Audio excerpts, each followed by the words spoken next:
Dyslexia and Dyspraxia.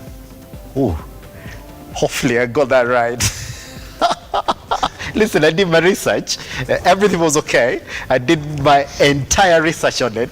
But then when I said, do I research on how to essentially say these two words? I said, nah, go right in it. That's going to be a lesson for you as well. So this morning, I want to introduce to the set Aaron Dante Phillips, who is the founder of Green Earth Sustainable Solutions. Mr. Phillips, how are you doing, sir? I'm doing excellent, thank you. Let's begin from there. How is my pronunciation? Did I get it right? Well, here, I would say I'm only an expert in, if I was saying expert in dyslexia. That's it. That I got. That's it. That's all we're talking about today. It's just dyslexia. That I got. Yeah. That's the dyslexia. You got that right. That's what I'm here to talk about. That's fine. But you did a really good job. Oh yeah, 10 out of 10 on it. And let me tell you, being dyslexic, it took me a long time to even be able to say dyslexia. It's just one of those things that you just, whoever, if you're dyslexic, you never know. You don't know what triggers certain words or certain pronunciations and whatnot. So it's different. There's different levels of dyslexia. Yes, fantastic. Even before we get into it, I want you to do a proper introduction then of Green Earth Sustainable Solutions, who you are, what you're doing with it, before we then come back and sit back and talk about dyslexia. Absolutely. Well, before I started Green Earth Sustainable Solutions, I used to be at Tesla. Yes. So I was the global sustainability manager for them. So I was in charge of all the waste, hazardous waste, recycling, everything. I was with Tesla for about 3 years, 4 years, including my consulting, as being his consultant. Yes. And the nice thing about working for Elon Musk is that Elon was all he cared about was getting things done. That was the only thing he cared about. And my whole life was getting things done. So when I started at Tesla, it was a huge challenge. Sustainability really wasn't, in 2013, 2014, there really wasn't that catchword that everybody talks about now. But we did some really good things there. And when I left Tesla, I said, you know what? I want to start a company that we pretty much did the same thing that we did at Tesla for other companies. And when I say sustainability, I mean like we looked at reducing greenhouse gas. We were, like I said before, in charge of the trash, the garbage. We made sure things that should have not gotten to the landfill didn't get to the landfill. We set some amazing programs up. So that's what I've done since 2018 for my customers. Basically, we do global training. We have facilities in 3 different parts I'm from California, from the United States. Does it? Yeah, from the United States. So, it's just, this is like the passion I have. It's one of my loves. Yes. And it's gotten me, so many places outside the United States, this is in the sustainability world that, like I said, I'm blessed. I'm blessed to be doing this. It's, you know how when they say you find something you love to do and it's not work, and that's what I do. That's where you are, isn't it? Sitting pretty in it, enjoying every minute and second of it. Every minute. But I'm going to ask you this question. That people normally, when it comes to green energy, people normally focus on the solutions, on the energy itself. It's green. But then we fail to see the other side of the green energy, isn't it? How much of a problem is it, would you say, in the world? Well, you know what? It's just, here's the thing about green energy. It's so new. It's a new process. People are starting to, we're trying to transition from, say, dirty energy to clean energy, and we're in like the infant stage of that. So to measure where we are, to say what the problems are and everything else, it's right. We're identifying a lot of what the problems, the problems that we have. But it's like I always tell people, we're in the beginning stages. We have to eventually change. We can't continue doing the same thing that we're doing, as far as the pollution from the dirty energy. So instead of freaking out, a lot of people get all excited about green and hey, change, the change and everything else. But you gotta, like, right now, just kind of take a step back, understand that it's a process. I mean, when we were at Tesla, Elon used to always say, we're going to change the world. It was a process. We were changing from coal, from petrol to clean energy. But it's a process, and we have to get used to it. And I think a lot of times we try to jam it down, our throats, try to jam down the benefits and what's going to eventually happen, but it's going to take time to do that. Yes, pretty much. But when you look at where the governments are in terms of realizing that we need to have conversations of reducing, I don't know whether it's okay for me to use this word, that reducing the carbon footprint of green energy, in the world. Yeah. Do you think we're there in terms of government legislation to come and help companies like yours essentially penetrate these economies, to educate companies that are into green energy, to create more jobs and generate resources in helping this particular issue? Yeah, in the United States, again, from the United States, absolutely. The administration now totally believes in green energy. There's one of the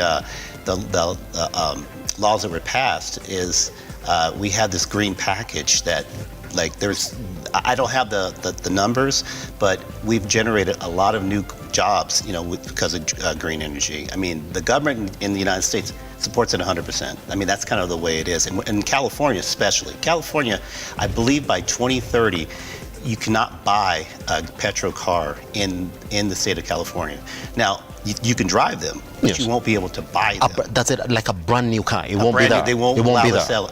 It might be 2035, so don't quote me on that. I believe it's 2030. Yes. You will not be able to buy a petrol car. The dealerships have to sell electric cars by only, and that's the state of California. So they're even regulated even more than even the government. Yes. So they see that. So there's a lot of legislation around, and again, I say I'm from California. There's just a lot of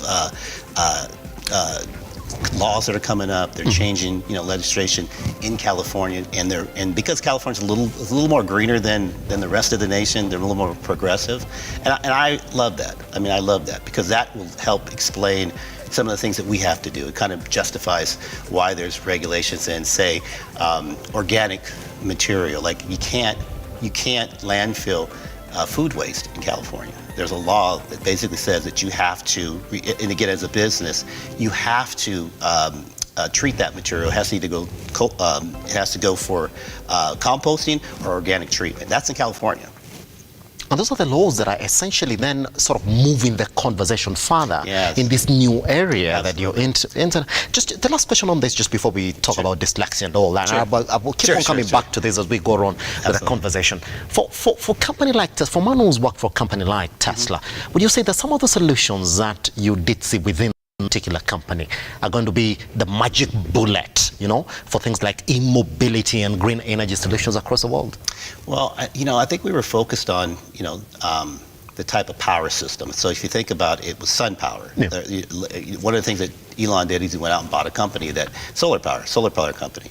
I don't know, to be honest with you, if that's what we were doing at Tesla was going to be the end all, the bullet. But I know it's part of it because it's going to take a little bit of this, a little bit of that. What we were doing, again, it got the people thinking and got, Elon Musk is a very powerful person, and what he says and the things that he wants to do, people listen. And the fact that you have someone, at that status saying, hey, these are the things that we need to do to move into the future. This is, we need renewable energy. That commands a lot of respect. Yes. So I would say yes and no, only because it's not the end-all bullet, as you described, but it's part of it. It's part of the plan. Mm-hmm. You're stepping out of Tesla. Was it out of need or a gap that you saw indeed that everybody's proactive about this green energy, but then there's an area that nobody was talking about? Was that why you stepped out of Tesla? Yes and no, because when one of the reasons, it was about 2016, we certified the facility as a zero waste facility. So that's kind of like my claim to fame. At that point, I realized that my team could do more for the masses than at Tesla. We kind of got as far as we possibly could. So when I left, I said, you know what, we're going to focus on big companies. We work with larger companies right now to basically, and again, do you want me to explain how zero waste works? Yeah. So the way zero waste works is that it's a process that you try to eliminate at least 90% of the materials that you generate going to landfill. Landfill. So as long as you're at 90%, and again, it's like a formula. If you generate 1,000 pounds of or 1,000 kilograms of material, a day, you have to have 900 kilograms worth of removed from landfill. And then what you have to do is you have to make sure your food waste and your organic waste does not get landfilled. You have to compost it. You have to organic treatment. And then all your mixed recycling, same thing, you get it recycled instead of going to landfill. And that's what we did. And when we were done, I think we got our certification like 97.9% of everything that was generated at Tesla was removed from the landfill. It was reused, repurposed, or recycled, which was astounding. And that's when the light bulb caught on me. I was like, man, we could do this almost anywhere. And the fact that I have the background from Tesla allowed me to basically walk into almost any company and say, hey, look, I'm a sustainability expert. I can help you, make your company greener just by a certification, just by certifying and looking at all the processes at your facility and get you a zero waste certification. Yes. Or work towards it.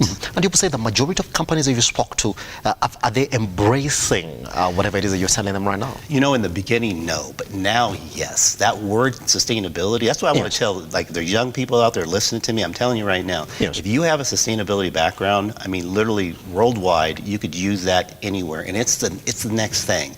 Companies are looking for people that have that background, that have the sustainability background, and it's kind of broad when you say sustainability, because you can focus on many, many different things. But that's what I tell people when I do training. It's like, look, pay attention, because this on your resume is going to look extremely well to most companies. There's the big guys that are out there that are looking for these projects, these wins, will love you, will absolutely love you if you have that on your resume, and you can at least, bring in a program or talk about a program that they can bring in that can help them, say, be greener, because everybody's looking to be greener. Everybody's looking to be greener. Yeah, Well, we'll talk about this for an entire day. Let me move away from that a little bit. No problem. Jump into dyslexia. Yes. For someone who wants to understand what this is, in the simplest terms possible, what is that? I'll make it simple. Yeah. Most people think it's a mental disorder, okay? It's not, it's a learning disability. So it's like your little, the little cells are kind of firing in every different direction when you're dyslexic. So I'll give you an example. I didn't realize I was dyslexic until about 6 years ago. So my whole life. Come on. Kid you not. Come on. Kid you not.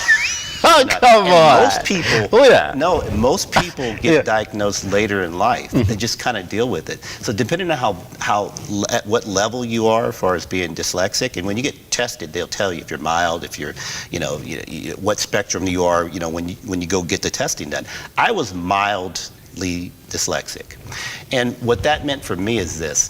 When I was younger, I had difficulties learning the way certain letters sound. So there's certain letters that, when it comes to spelling them, I couldn't spell them if my life depended on it. It's just you'll say a word to me, and I won't have a clue to how to spell it. Now in my head, I know how to say it, but I know how to write it down. So my issue in being dyslexic is writing. It's writing things. So I'll write an email, and it would take you maybe, say you did an email, it was 5 minutes. It would take me 10 minutes. Because when I'm writing the email, I'm leaving words out. I type very fast. I'm a very fast typer. But the problem is that I'm leaving words out because in my head it's not processing those particular letters that I see in my head. I know how to say them, I know what they are, but just putting them down, it doesn't make any sense. Hold on. So your brain knows that you're going to write it? Very creative, knows I'm going to write it. But it just won't communicate it. I have to read it over, like, oh, wait a minute, I missed the we. I missed the S on the you, for the yours or something. Yes, these little things. And these little things can mean a big, it's like if I write an email and I don't correct the email, you won't have a clue what I'm saying, or maybe you kind of does. But in your brain, you communicate it fully, isn't it? Fully in my head. I could have as clear as message, conversation with you. Now, there's certain words that I avoid in my vocabulary because I've taught myself over time. Like I'll stutter, I'll be, you know what I mean? I won't know how to pronounce a particular word. I won't even try. There's words I just leave out. But see, that's my journey. There's other people that are way more severe than that situation. And can I tell you a story about how I? Let's go right in, How I kind of figured out, even though I didn't know I was dyslexic, when I graduated from high school, I was a programmer. Okay, so I was doing coding. But I didn't do advanced coding. So when I went to college, I took advanced coding classes, had no clue. I mean, I was very, I was a terrible student, Yes. but I had no clue as a college student. And I realized that this wasn't going to be for me, and I actually dropped out of college. But I also realized that in my head, I knew I was going to be successful no matter what, because that's the one thing that's the one thing that got me where I'm at, where a lot of young people who have dyslexia, who don't get diagnosed, where they might go the other way. See, I was lucky that I was just a very positive person. I was happy most of the time. My teachers were really good, and they cared about me, but no one diagnosed me as having dyslexia. So I figured out right after college, right between high school and college, that I have to figure out, like, again, it wasn't so much I thought I had a problem, it's just that I just figured that this is what it was. I was just going to say, well, I have to figure this out. Like how am I going to get a job and be successful? Well, I ended up getting a job cleaning up chemical spills in Alaska. So I went to Alaska and cleaned up chemical spills for oil companies. That's quite a journey, isn't it? It's quite a journey from California. And let me tell you, I realized that if I was going to make some money, that I had to learn chemistry. Now, I had never taken a chemistry class in my life. Now, this is in the 80s, all right? So we didn't have the internet. We didn't have, you couldn't Google stuff. There was no courses. There was any of this stuff. Yeah. We had encyclopedias. I don't know if anybody knows what an encyclopedia is. I've seen it. Okay. I've actually used it. Okay. I've handled it, Yeah. So I had to literally, and I did, I taught myself chemistry. And I taught myself in the sense that for me, it was easier to think of it as a business plan. Okay? Think about my learning was a business plan. I wrote down, I want to learn chemistry, so this is my business, learning chemistry. So then I wrote down everything that I was going to need to learn chemistry. So then I would read a little bit about inorganic chemistry versus organic chemistry, what the difference was. So again, it would take bits and pieces and parts, but again, I put a plan together on how to learn. Basically, I taught myself how to understand and how to learn things. And I would say within a year and a half studying, I ended up becoming a field chemist, making double my salary. And again, it's just what I did. It wasn't like I said, oh my God, this epiphany that, this is how I do it. It wasn't like that. It's just what I did. In my mind, I had to move forward. I had to get it. So my whole life, that's what I would do. If I had to learn something, I would write down, think of it as a business plan. I'd write down the plan to get me there, and then I would execute it. I'd make it happen. So we learn a lot in elementary school. Now, I think you guys call it primary school. Primary school. Yeah. Okay, here, primary school. Yeah. We learn a lot. I didn't have those skills. I didn't have those skills even as an adult. Just the basic skills, punctuation, just grammar. I didn't have all that. So I had to almost reteach myself the way I could learn. See, that's the thing about being dyslexic and moving forward. If you have a dyslexic child, you have to figure out how does he learn? Because and a lot of times what happens with dyslexic children is that they are labeled lazy. So you have a child that's maybe he might be the clown in school, or maybe he's just, they think he's not very intelligent. It's not that he's not very intelligent, it's just that he can't learn the same way everybody else learns. So you get these classrooms where there's a ton of kids, they're great students, then you got that one or two that's really slow. And maybe they get tested, maybe they don't get tested for being, say, dyslexia, but they have it. So then now, the teacher just doesn't have enough time to spend for that one or two student, because they have a bunch of them, and that one kid gets left out. And it happens a lot of times in poor communities, because there's a bunch of famous people that are dyslexic. But the problem is that they were rich, they were tutored, they were able to afford a special teacher to help them learn, work with them, say, okay, here's what dyslexia is. I grew up poor, okay, in the United States. If you want to consider, a lot of people say, hey, you didn't grow up. No, I grew up poor. We grew up, my stepfather raised me from, say, 12 on. My mother passed away. And, we didn't have what a lot of the other kids had. We're on welfare, we had, that's government assistance. We got evicted a few times. I mean, we really were, we had some issues. Luckily, we were in a good community where at least they somewhat embraced, the fact that this is what the situation was. So for me, I didn't have that. I didn't have a mother. I didn't have a parent. My father was always gone to say, hey, you know what, you got problems with your schoolwork. So let's know what the problem is. Yeah, exactly. You know. Yes. We should have started from there. Should have been there. That's why. That's the reason why now I'm trying to speak out about it. Yeah. A lot of people they're embarrassed about it. They embarrassed, have that label put on them. Yes. I am not embarrassed about it. I know that I've done some great things, and with my life, being dyslexic and not knowing about it. Had I got that diagnosed when I was 6 years old, 7 years old, or whatever age it was, I'm not saying that I would be any greater or less. I just know that there would be more opportunities for me because things would be a little bit more easier instead of being so hard. Is it like understanding yourself? I mean, have to learn yourself. Absolutely. I want to take you back a little bit to 6 years ago. Yeah. When you learned, oh, I've got dyslexia. Yeah. Well, what sort of point you to the point when you're saying, well, let me go get tested? Was it by chance? Because then 6 years ago, it's like, guys, this is me. No. That's a great question. Yeah. That's a really good question. So, and you guys will, if you're watching this, you'll probably laugh. But honestly, I was just laying on the couch. Yeah. Some story came on the TV. I was just looking. I was just kind of daydreaming or whatever. Story came on the TV, and it talked about dyslexia. And I was thinking, some of the things that they were saying, sounded very familiar. So I went online, and I took a test, and it said that I was dyslexic, that I had the traits of being dyslexic.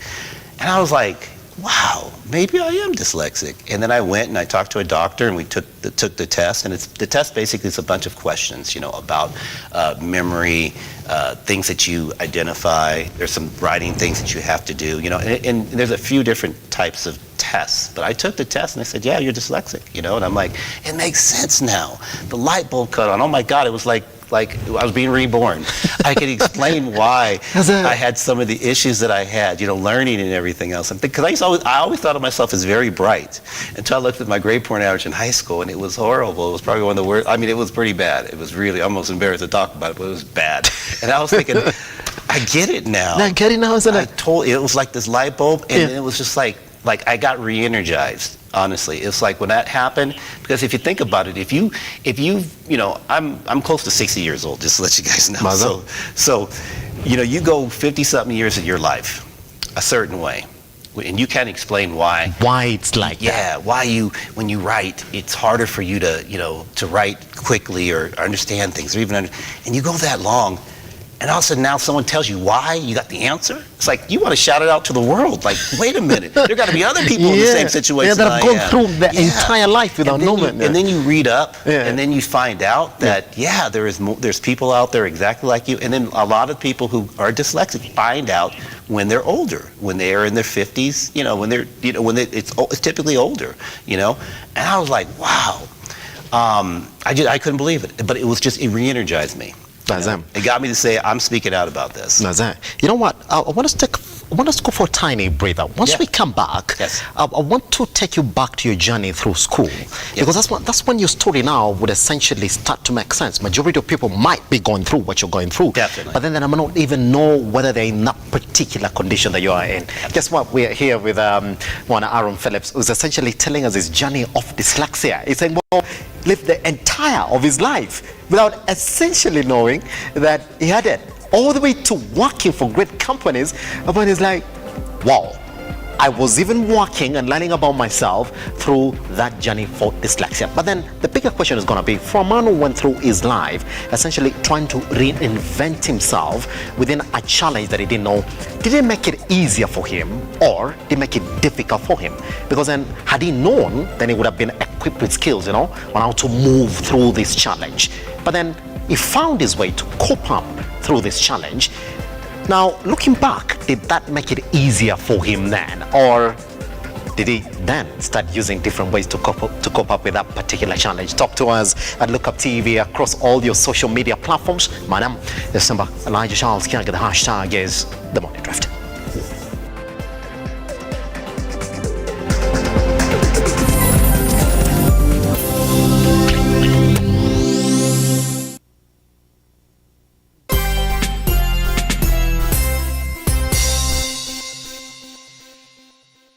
Maisha ni magumu, mara hutoki, mara kama wataka kutoka, ambwa mama shauri yako utashikwa. varudi ndani ya nyumba na wajukuu wako. Siku ya leo sasa hivi tuko katika kaunti ya Kwale. Sehemu hii inajulikana kama Simba.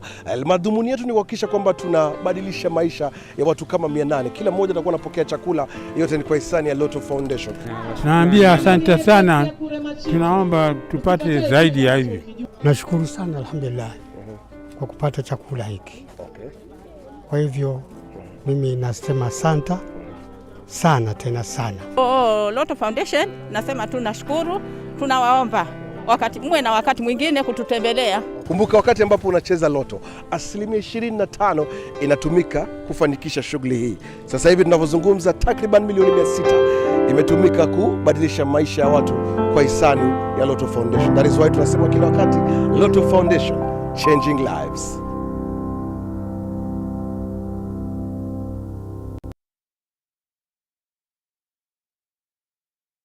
Realize your home ownership dream by investing in Brookvale Tuala, a magnificent prime residential property located in Ongata, Rongai. Brookvale Tuala by Safaricom Investment Cooperative overlooks the majestic Ngong Hills and lies only 24 kilometers from Nairobi CBD. The project boasts of well-serviced plots with a perimeter wall, graded roads and a borehole. 50 by 100 plots are going for 1.4 million shillings with a flexible payment plan of up to 6 months. To book your plot, call 0729 121212 today. Safaricom Investment Cooperative, the investment partner of choice.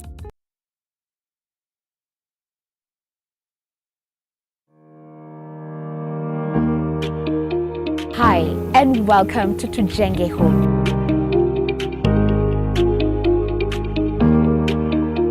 Your #1 show when it comes to all things architecture, real estate, property development, interior design.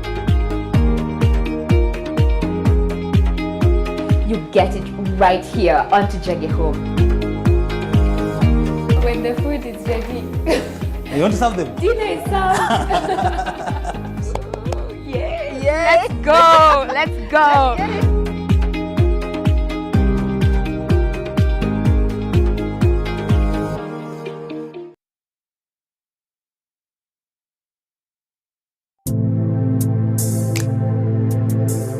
Praise the Lord and Bwana Yesu asifiwe sana. My name is Pastor Joseph. I'm from a ministry called Reconcilers World. God gives strength to the weary. I am, Jesus is speaking. He says, I am the door. Then he says, anyone who enters in through me will be saved. The Lord is my shepherd or shepherd. Then he says, I will always have everything I need. God desires to guide you. He's telling you that this day, don't just trust the Lord, but he's telling you, trust the Lord widely.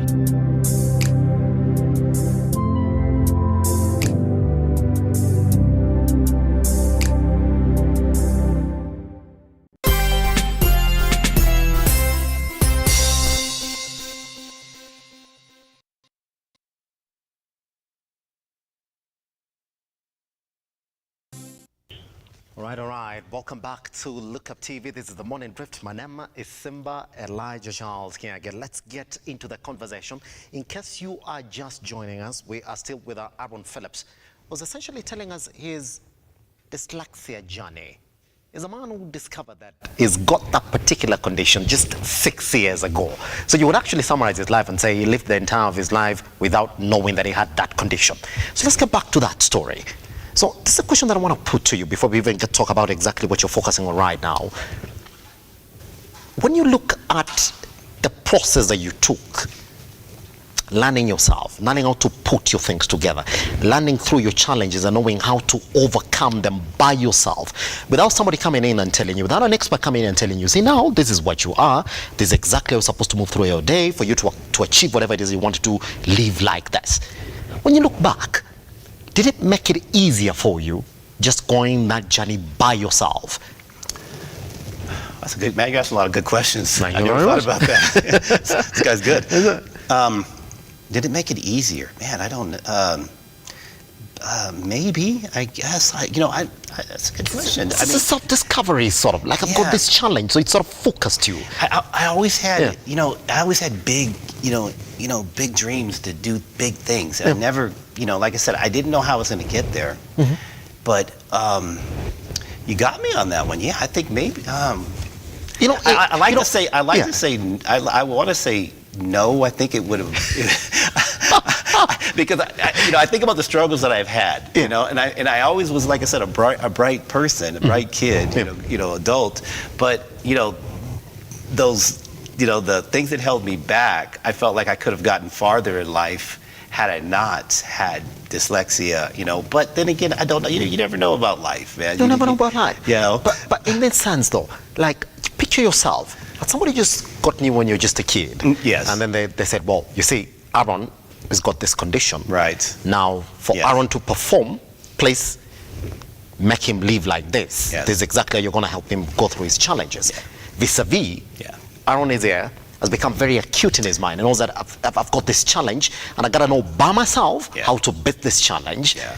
Which would have been the softer route, you think? Well, I would have definitely been, I would have preferred to say Aaron has this challenge and here's the help that Aaron needs. Mm-hmm. We're going to show Aaron how to, learn on his own to where he doesn't have to figure it out himself. Because I didn't really figure it out. I kind of just went through life until I got out of high school. So my younger days, I just went through the motions. It was just go to class, learn the things I learned, and that's what it was. Now in the United States, they have special education. I don't know if they have it here in Kenya. Mm-hmm. I was in special education in the United States. So they were thinking, they knew something was wrong, but they didn't diagnose it. Now, you got to remember, this is 1974, 73. So it's a while ago. I'm not sure how developed they were in understanding how dyslexic work, being dyslexic was. So I don't really blame them because it's different now. It's a definitely different world now. I had a speech problem too. That was another thing that was, that kind of held me back. I had a lisp. So when I speak, you're probably going to notice they hear these S's a lot. But it was sincere. It was very, very strong. So they were trying to correct that, which they eventually did to a certain extent. Mm-hmm. And I think they probably missed me being dyslexic. Yeah, I think they missed that. So to answer your question, I think it would have. I'm here. I'm mildly successful. I figured it all out, but I think that I would have loved to have at 6 years old, 7 years old, someone saying, "Hey, here's what your problem is." Because children I could have went the other way. I could have said, "Listen, I don't get learning math and learning English and learning all these other subjects," and then I could have, been a kid that just got into trouble, which a lot of children do. I mean, a lot of the issues that our children are having as adults get in trouble with, the law, have issues. I'm sure it has a lot to do with their learning disabilities. Maybe it's not dyslexia, maybe it might be something else, but that definitely does pay. Because if you think about it, if you grow up your whole life, they label you as not being very intelligent. When you become a young man, in your mind, you're thinking poor here. You're thinking like, man, this is just what I have to deal with the situation because it's all I know. So then now you kind of, maybe start breaking the law. You do things that a child that has gotten an opportunity to learn like everybody else, and even if it's different, it's you have a chance to. That same child that's having problems, or that man that's having problems, it could have been different for him. Yes.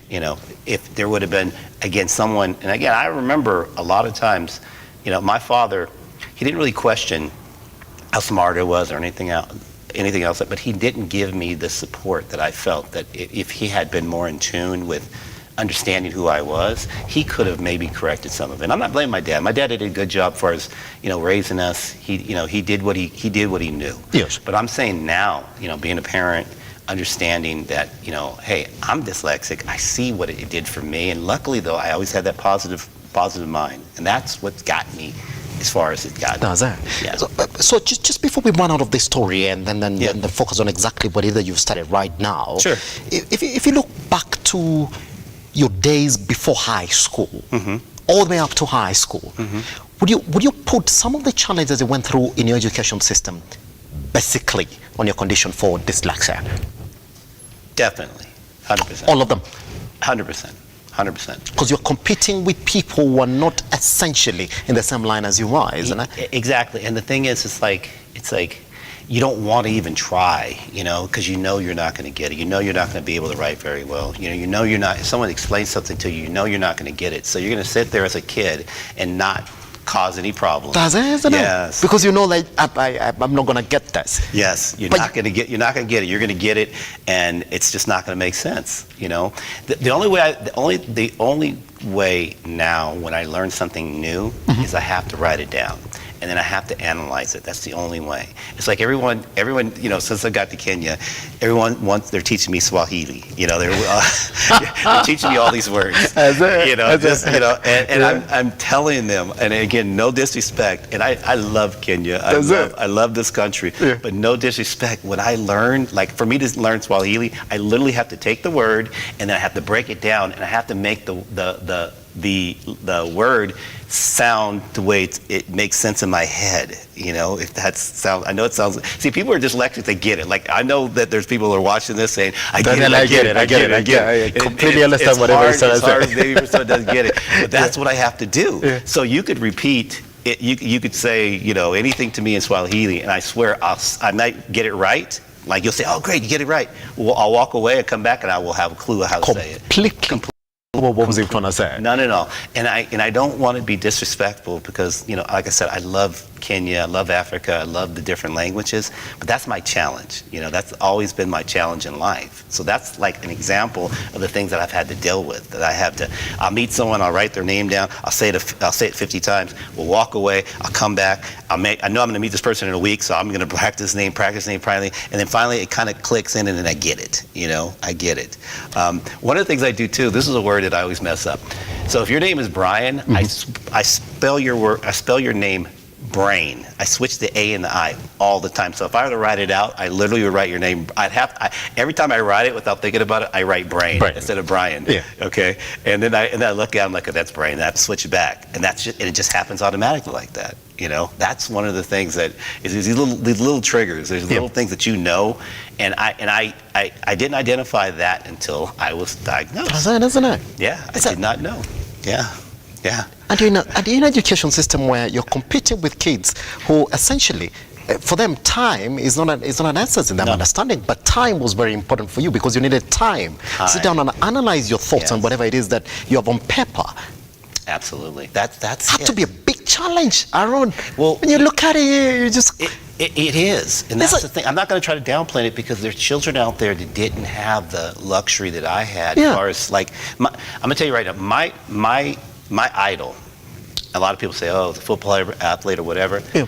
It was Shaka Zulu, a Zulu warrior. You know, I felt he was so strong. So it didn't matter that when I had problems in school or someone was picking on me.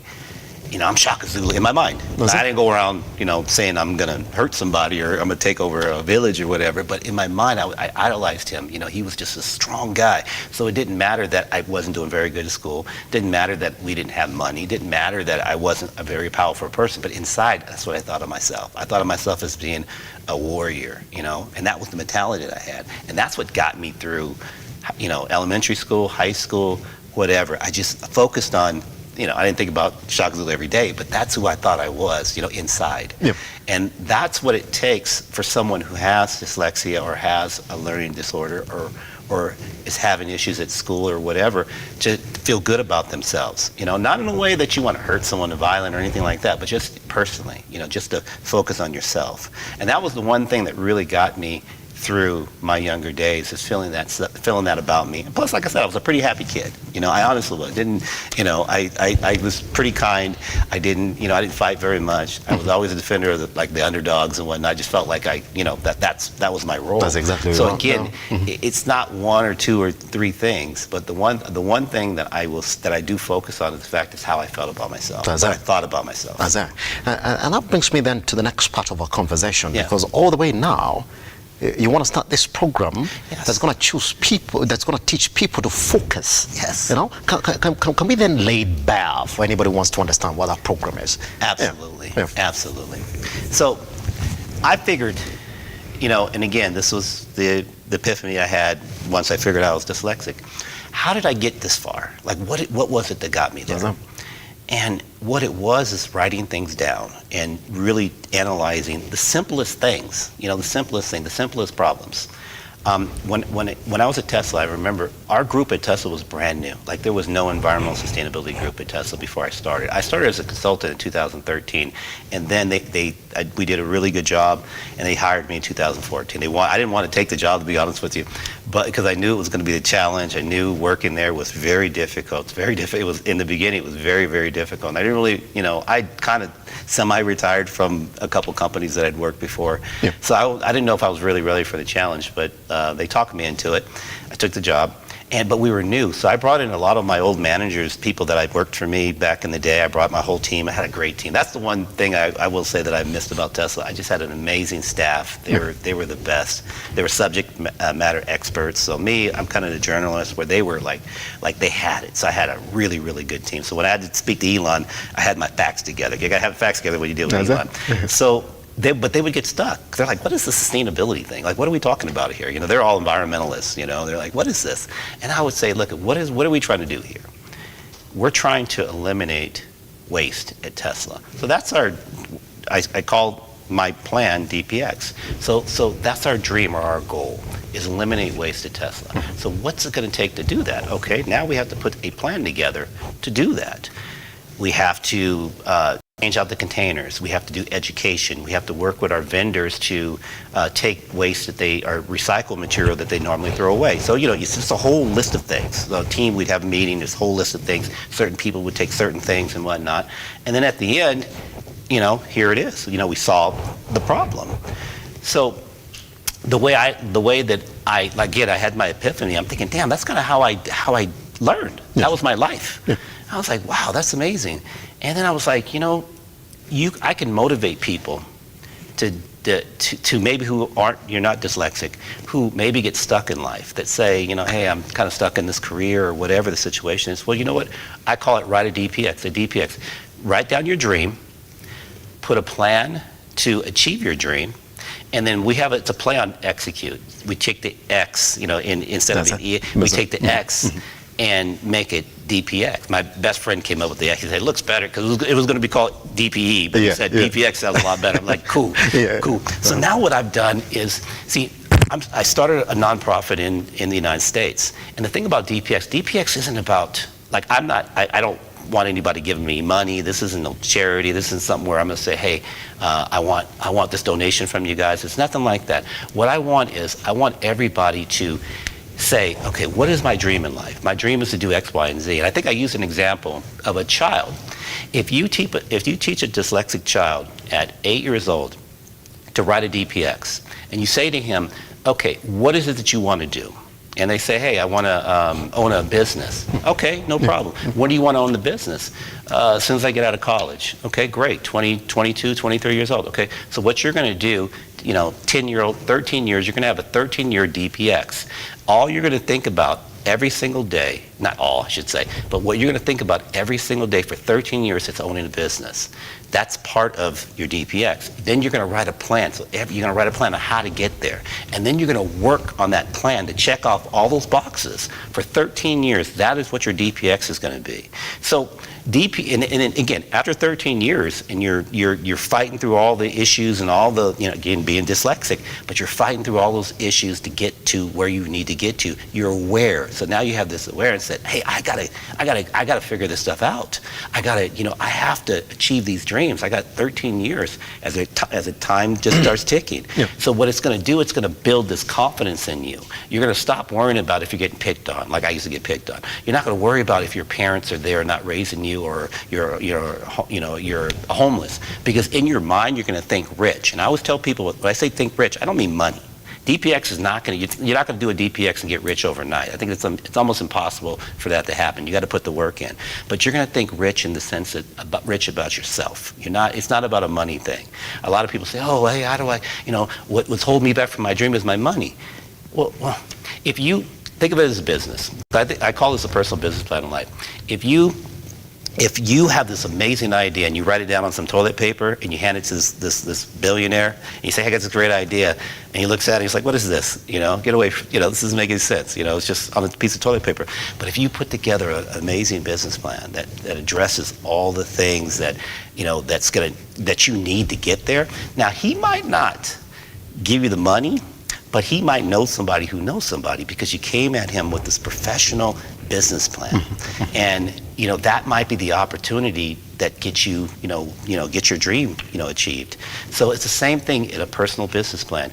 You want to organize the things that you normally, you think about, oh, I want a nice car, I want this, I want that, I want all this stuff. And then you just, it's just something you talk about and then you move on. Where a DPX is something you think about every day. It's something that that this is what's going to get you to where you need to get to.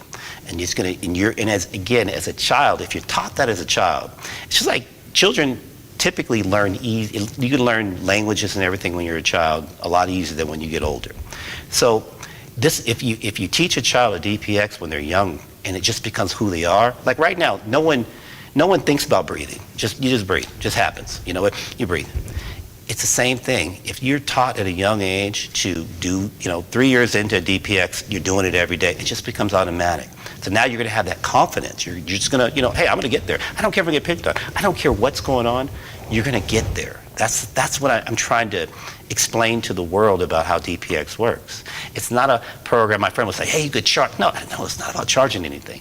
It's about just motivating people to stay motivated and stay disciplined. Because you can be motivated, be this guy jumping around, this great idea and everything else, but if you're not disciplined, and the discipline is thinking about it every single day. Yep. That's the discipline. Yep. You have to train yourself to think about whatever that problem is or whatever your goal is every day. And when you do that, you can accomplish anything. There's nothing that you can't accomplish.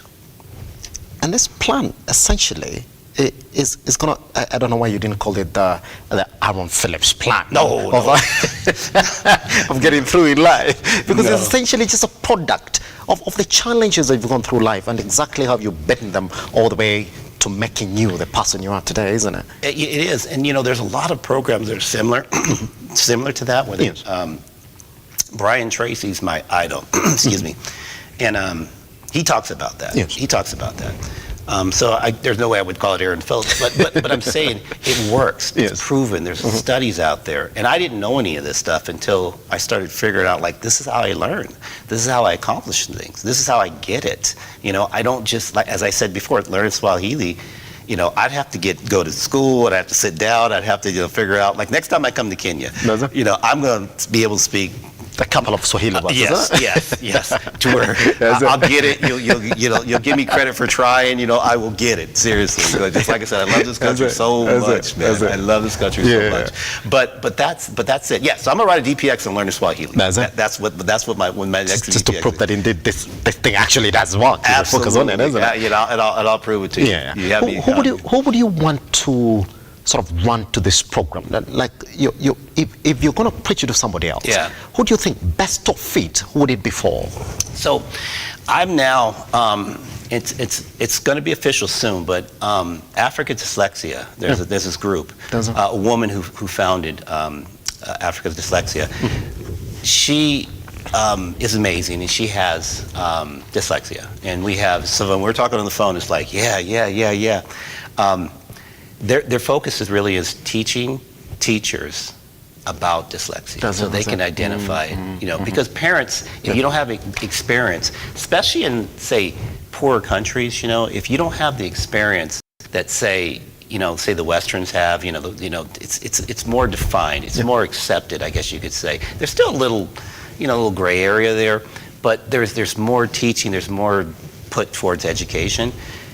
That's where she came in and said, you know what, she's from Ghana, And there's a lot of children that are struggling, and their parents don't know anything about it. And their parents might be dyslexic too, because you don't know.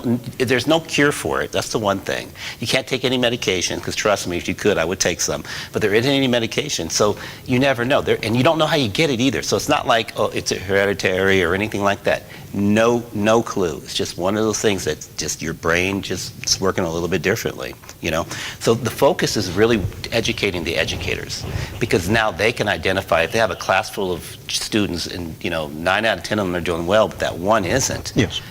Let's take a look to see if he's dyslexic, because if he is, then now we're going to train him a little bit differently. When we give our lesson plan, he's going to learn a different lesson plan, or the way he needs to learn. We're going to figure it out. We might put him in a special class. He might have a tutor that they give him, or her, I should say, her or him. Yeah. So my focus really is educating the masses, because at any age, if you're still driven at 50 years old, like I was, it's, hey, come talk to me.